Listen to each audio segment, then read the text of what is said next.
seja em termos de inspiração. Por exemplo, Jorge Camargo fez um CD belíssimo, todo inspirado em alguns pais da igreja, inclusive alguns aqui que foram citados hoje. Como inspiração, vale a experiência deles? Olha, tem coisas que são válidas. Eu, por exemplo, passei 5 anos da minha vida num convento, ia ser padre. E eu me inspirei muito nos místicos, né, do passado, nos santos do passado. Embora a minha devoção principal fosse a Nossa Senhora, mas eu ia muito. Eu procurava essas experiências, estigmata, que o Espírito também faz para o espírito viesse na minha cabeça, na minha mão.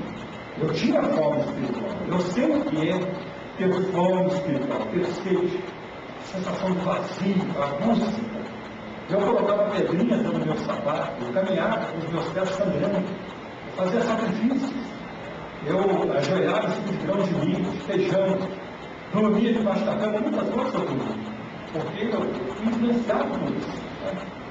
E só mais tarde, quando eu comecei a ler a Bíblia Católica, e 3 anos depois que deixei o convento, eu comecei a ler a Bíblia Católica, fui evangelizado por um rapaz da Assembleia de Deus, e através do Evangelho de João, capítulos 13 a 17, aquilo me revelou Jesus Cristo de uma maneira que foi dramática, um negócio que mudou tudo.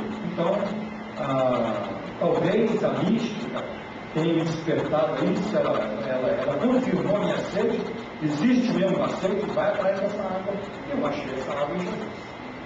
Muito legal. A gente falou ele falou ali de falta de exemplos, e eu citei rapidamente sobre aquele, você escreve para um pastor, um capítulo só sobre a área de louvor, não?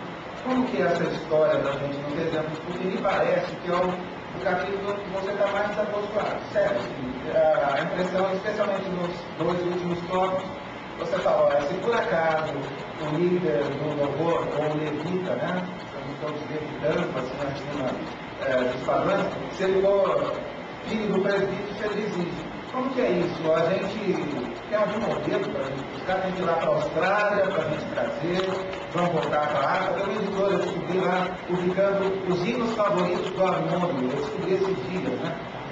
Os jovens estão atrás do hormônio, o harmônio ninguém está atrás, é complicado. Como que é essa história?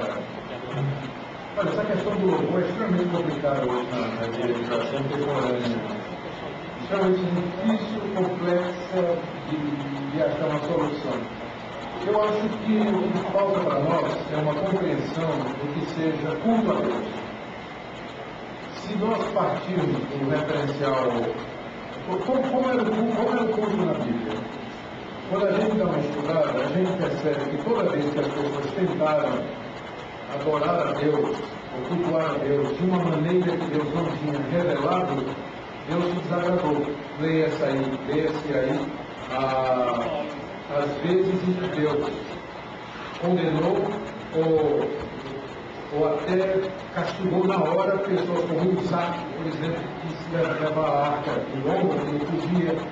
Trouxeram uma vez incenso, Deus fuzilou na hora os caras lá, porque não era de acordo com os filhos de Arão.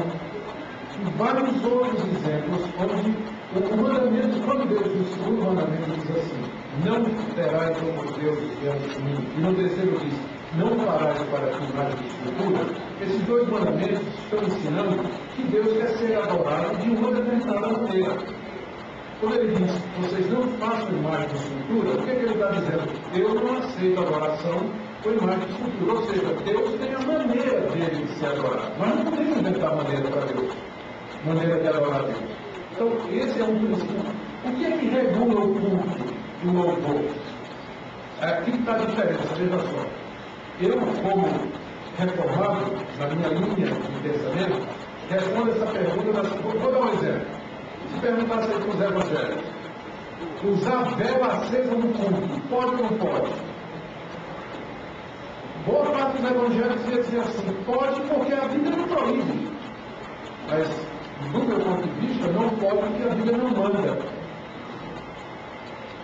A Bíblia não manda. A gente só pode cultuar a Deus da maneira como Ele manda. Nós não podemos aproveitar o silêncio da Bíblia para inventar maneiras de adorar a Deus. Então, o que está vendo hoje é que o culto a Deus ele está totalmente desvirtuado. Totalmente. As pessoas estão inventando, estão colocando bandeira no culto, estão caindo, estão inventando tudo quanto é de moda e de coisas novas na pretensão de adorar a Deus. Não é questão de ser bem intencionado. Veja, por exemplo, o capítulo 2 de Malaquias. Deus reclamando lá dos sacerdotes do povo, porque o povo estava trazendo um animal sério, um animal defeituoso, para oferecer como sacrifício. E Deus diz, não foi assim que eu disse que era para trazer. Aí os caras podiam dizer, mas Senhor, é o ceguinho, é só o que eu tenho. Eu não tenho outra coisa, eu estou aqui, a caristia está grande, estou passando dificuldade, estou trazendo para o Senhor o que tenho, estou oferecendo de todo o coração. Não é questão de sinceridade, Senhor, de todo o coração, é a questão se é de acordo com o que Deus disse. Então o culto não somente é espírito, mas ele é em verdade.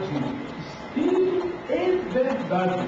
Então, o que a gente presencia hoje no meio evangélico é que o pessoal está inventando culto a Deus, está inventando moda. E o que é que estão fazendo? Eles pensam que para serem atraentes ao mundo, eles têm que imitar o mundo. Quanto mais parecido com o mundo, com o louvor, com a música do mundo, a maneira das pessoas se divertirem no mundo, mais a igreja vai se tornar atraente. Ledo engano. Não é assim que funciona. A igreja vai ser cada vez mais desprezada pelo mundo. Ela tem que ser mesmo diferente, porque é nessa diferença que ela vai ter relevância. Porque, sinceramente, a música gospel de hoje, eu não ouço. Desculpa se algum eu estou aqui. Tá? Eu prefiro ouvir Eric Clapton, B.B. King, prefiro ouvir essa turma nova, Sweet Foot, por exemplo, que é uma banda evangélica muito primeira, roqueiro, pauleira, dos caras bons, eu gosto de escutar, não tem problema com isso. Mas a música gospel brasileira, me desculpe, tirando algumas coisas, se a gente for competir com o mundo, nós temos um perigo que eles fazem muito melhor do que nós. E Macedo também não gosta, descobriu uma convergência. Pois é. Tem outro. Meu pai também é convertido, eu também não consigo. Pois é, Não estou evangelizando.